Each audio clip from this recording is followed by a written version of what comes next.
ñaan rek ñu tënku ci juróomi minute yi lépp xaju fi waaye ñu tënku ko ñu jox kàddu gi monsieur Mansour Sy Djamil su noppee ñu jox kàddu monsieur Alioune Tine fondateur Afrikajom Center. Bismillah walhamdulillah wassalatu wassalamu ala habibina sayyidina Muhammad sallallahu alayhi wa sallam. Mansour Sy Djamil, ancien député. J'ai eu l'honneur d'être dirigé pendant 10 ans par le président Moustapha Niasse, mais Mansour Sy Djamil, président de Bës du Ñakk. Monsieur le Président, Monsieur le Premier ministre, Monsieur le Président de l'Assemblée nationale, mes chers collègues et mes chers compatriotes,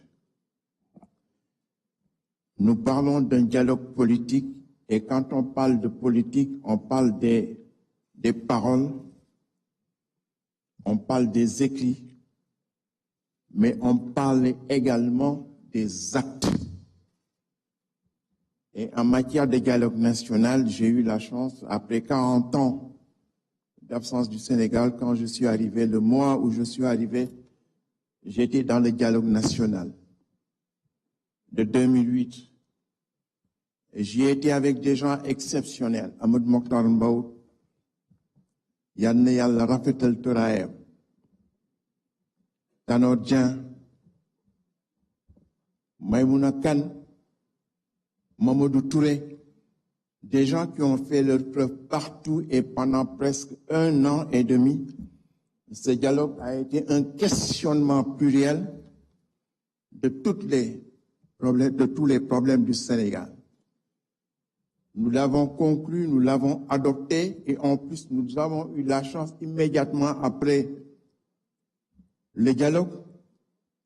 Les assisards sont venus au pouvoir parce que c'est eux qui ont battu Abdoulaye Wade et qui se sont présentés. Donc on était majoritaire à l'Assemblée nationale. On pouvait passer toutes les résolutions des assises nationales, mais nous avons perdu cette occasion-là. C'est pourquoi, Monsieur le Président, on ne peut pas réinventer la boussole. J'ai entendu plusieurs fois Monsieur le Premier ministre se référer à ce dialogue, se référer aux conclusions des assises nationales.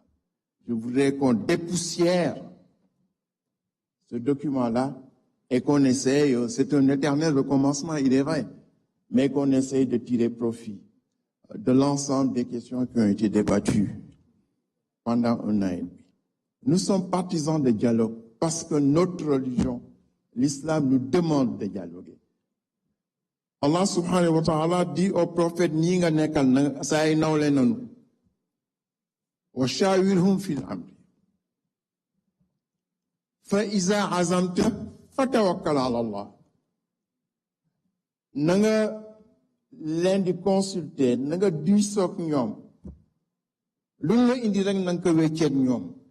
Soo demee nag ba déglu ñëpp nag waaw soo dégloo ñëpp waaw fa boobu fa la lépp nekk soo dégloo ñëpp fa tawakkal ala Allah na nga jël yëpp nga delloo ko yàlla mu décider wala nga gëmmu dóor comme su fekkee ni yaa ngi jox sa doom nivaquine bu weex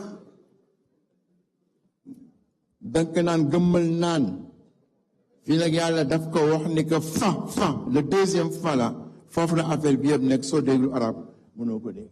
Kon Monsieur le Président, les résultats de ces consultations là su fekkee ni wér nga ak sa bopp nga seet lan moo si gën nga gëmmu dóor.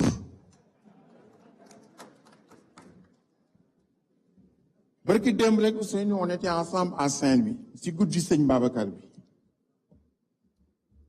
foofu wax naa leen ni ki ñu sauvé ñun ñii jullit mooy yontu Yàlla Moussa ndax yontu Yàlla Muhammad dafa ràññaani bi mu demee ràññaani wax ak yàlla jox ko 50 prières par jour ndigal yóbbul jox ko sa ay ñoñ bi muy wàcc mu tasanteeg Moussa ni ko góor gi si kaw loo jëlee si moom mu ni ko 50 prières juróom fukki junne par bés julli par bés mu ni ko ëpp na dellu si góor gi nga waxtaan ak moom